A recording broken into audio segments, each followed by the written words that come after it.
Criterios de confiabilidad y validez en la metodología cualitativa, por Valdina Bayo Rey y Jaime Blanco Niño, presentado a la doctora Trinidad García de la Universidad Open de Rubio. Básicamente, los criterios de confiabilidad y validez derivan de la validez en las ciencias científico-sociales a partir del punto de vista de la persona en las ciencias hermenéuticas, una persona que observa, así como vemos ese búho que está ahí, y que aporta un punto de vista crucial a la investigación. Y también colabora con la solución de problemas en la medida de lo posible en el campo de la ciencia social crítica. También depende esa validez de la apropiación de la cultura del contexto. Si es próximo a ese contexto el aporte del investigador, se dirá que hay validez.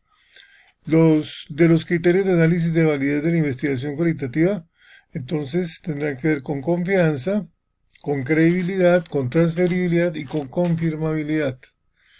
Entonces la credibilidad será como la validez interna y la transferibilidad la validez externa. En la medida en que haya concordancia con la realidad investigada, habrá credibilidad y transferibilidad. La confirmabilidad ya es como el grado de confirmación que se tiene de esos estudios en el mundo científico. También otro criterio de validez es la validez de constructo, o sea, la coherencia, concordancia o coordinación que hay con el fundamento o antecedente teórico. Si corresponde con ese corpus teórico inicial que el investigador tiene, esa constatación del fenómeno en la realidad.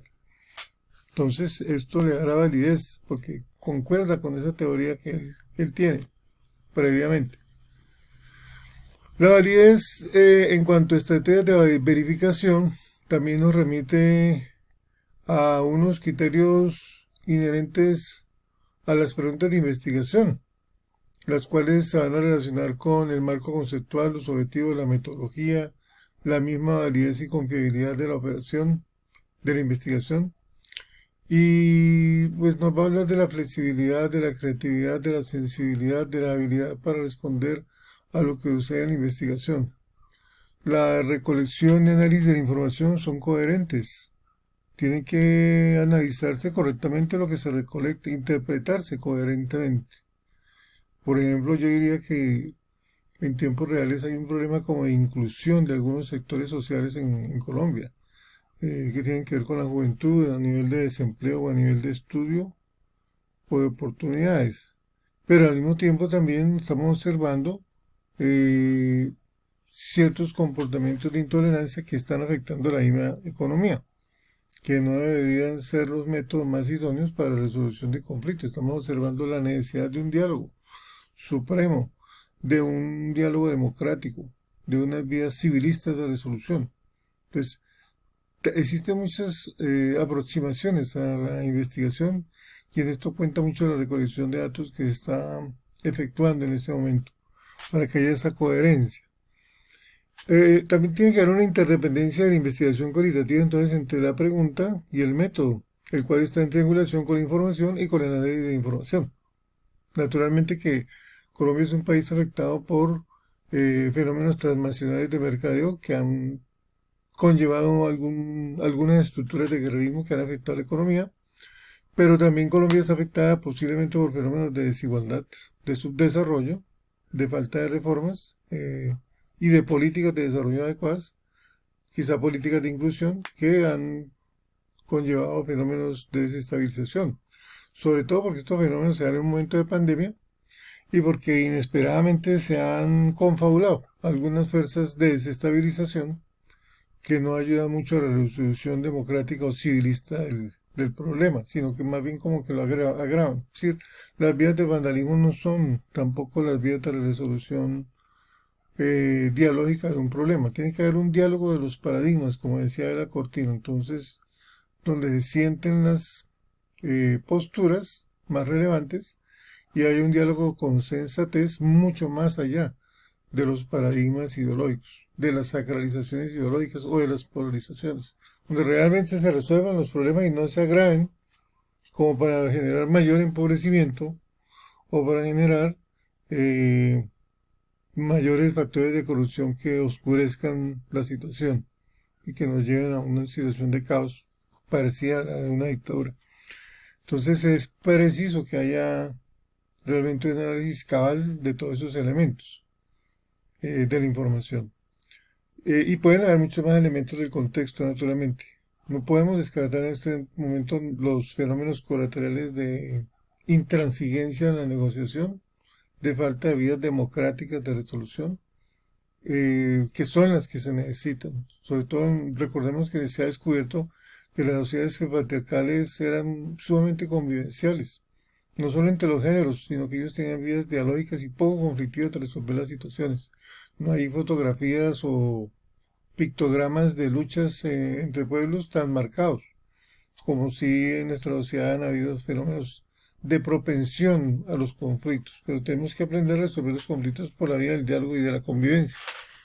Ese es el camino que nos hereda las sociedades prepatriarcales de las que habla Reisler en su libro del cáliz y la espada. Otra estrategia de validez es la coherencia metodológica de los componentes del método de investigación y las preguntas de investigación. Sí, tiene que haber mucha coherencia para que lo que se pregunta obedezca a una realidad. Por ejemplo, cuando se indaga estas sociedades de Sendero de la Anaconda o Perdido en el Amazonas o eh, el abrazo a la serpiente, tiene que haber mucha coherencia con el carácter étnico de esas culturas.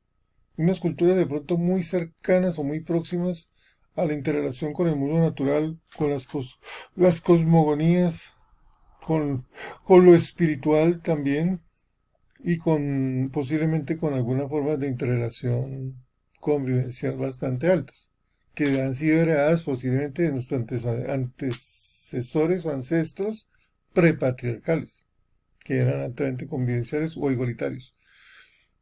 También tenemos un muestreo apropiado que tenemos que tener en cuenta y nos involucremos todos y cada uno de esos actores del fenómeno que queremos describir. Y si hemos de verificar algo importante también es que la flexibilidad con la que actúa el investigador, la creatividad, la imaginación, valga decir, la sensibilidad, la habilidad para responder a lo que sucede en la investigación es crucial. Por eso hay una cita de Einstein que dice, en los momentos de crisis solo la imaginación es más importante que el conocimiento. No podemos evitar ser propositivos en un momento de crisis. En vez de ser reactivos, ser propositivos. Eso es fundamental para resolver un problema. Y no basarnos solo en la teoría, también ser regularmente creativos en las soluciones. Si no, pues vamos a estar en la misma situación, no vamos a resolver la crisis. La confiabilidad de una investigación como una confiabilidad es aquella que es estable, segura, congruente, igual a sí misma en diferentes tiempos y previsible para el futuro. Tiene dos caras, la interna y la externa. Hay confiabilidad interna cuando hay varios observadores al estudiar la misma realidad. Concuerdan en sus conclusiones. Hay confiabilidad externa cuando investigadores independientes al estudiar una realidad en tiempos o situaciones diferentes llegan a los mismos resultados. Es curioso que Reisler y Adela Cortina opinan sobre la sociedad que debía haber como un poquito de más humanismo, de mayor moralidad social o colaborativa hacia los congéneres, o un poquito de más solidaridad, lo dice Cortina, en estos tiempos en que cada cual como pretendiera buscar solamente lo suyo con cierto egoísmo. Y Reisler también nos habla de unas sociedades igualitarias prepatriarcales que no eran tan conflictivas, sino más bien dialógicas, y también nos habla de la necesidad del ser humano de actuar con mayor tolerancia y con mayor solidaridad hacia los demás. Entonces, hay como en diferentes realidades llegan a la necesidad de un humanismo que ha entrado como en decadencia en el ser humano. Igualmente la confiabilidad es una validez externa, ¿no? O una confiabilidad externa, perdón. Igualmente la confiabilidad tiene por objeto asegurarse que un investigador, siguiendo los mismos procedimientos descritos por otro investigador anterior y conduciendo el mismo estudio, puede llegar a los mismos resultados y conclusiones. Note que trata de rehacer el mismo estudio, no una réplica del mismo. Sí, no siempre se puede hacer una réplica de los estudios. Entonces, la confiabilidad interna debe haber una concordancia de un 70% de los interjueces, y es que todos lleguen a la misma deducción, ¿no? Por ejemplo, ahorita digamos, la pobreza que Malthus predijo, que había una gran densidad poblacional y pocos alimentos. Y de pronto otras evidencias que se vislumbran en las naciones que están en crisis, naciones predictatoriales, vivenciaban paradigmas de pobreza Las naciones que se desestabilizan sufren de pobreza y llegan a un colapso. Entonces, nuestro mundo también ha tenido migraciones y posiblemente problemas de hambre. Es posible que varios factores coincidan en la necesidad de trabajar más en la producción de alimentos. Es porque están interpretando desde adentro una misma realidad y al mismo tiempo bajo los efectos del cambio climático. Quienes han interpretado el cambio climático también saben que uno de los aspectos que socava el contexto de una sociedad es la alimentación. Y si nos vamos hacia una confiabilidad externa con el mundo maya, lo que hizo desaparecer al mundo maya fue una crisis alimentaria por un cambio climático inesperado.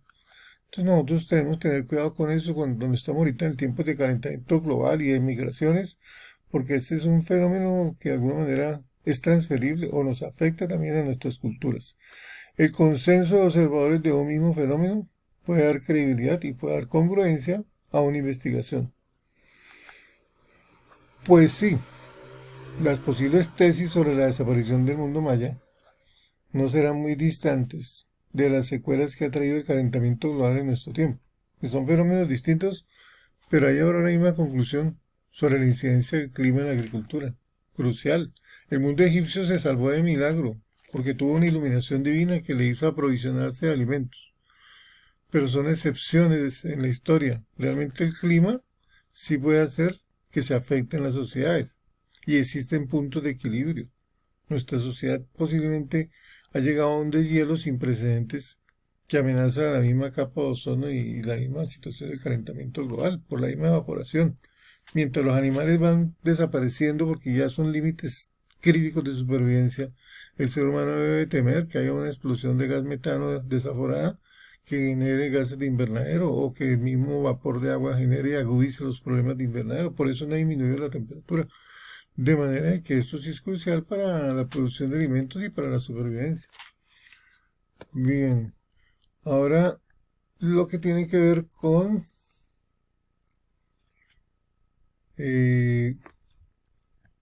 los fenómenos de la confiabilidad nos hablan que los estudios no se pueden repetir porque nadie se baña dos veces en el mismo río, como lo dijo Heráclito y Cratilo, pero sí se pueden, o sea, no se pueden replicar, pero sí se pueden repetir, buscando algunos resultados fiables.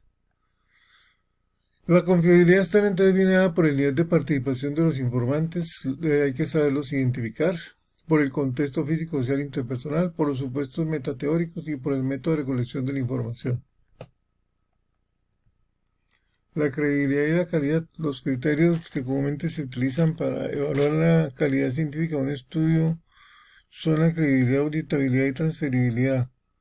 Entonces, la credibilidad se logra cuando el investigador, a través de observaciones y conversaciones prolongadas con los participantes en el estudio, recolecta información que produce hallazgos que son reconocidos por los informantes como una verdadera aproximación sobre lo que ellos piensan y sienten. Así entonces la credibilidad se refiere a cómo los resultados de una investigación son verdaderos para las personas que fueron estudiadas y para otras personas que han experimentado o estado en contacto con el fenómeno investigado.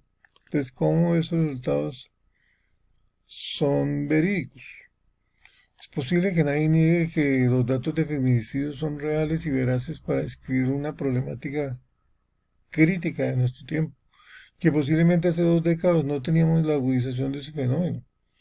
Es posible que nadie niegue eso y que haya credibilidad en asegurar que ese fenómeno es patético y es una realidad transitiva o crítica de nuestro tiempo.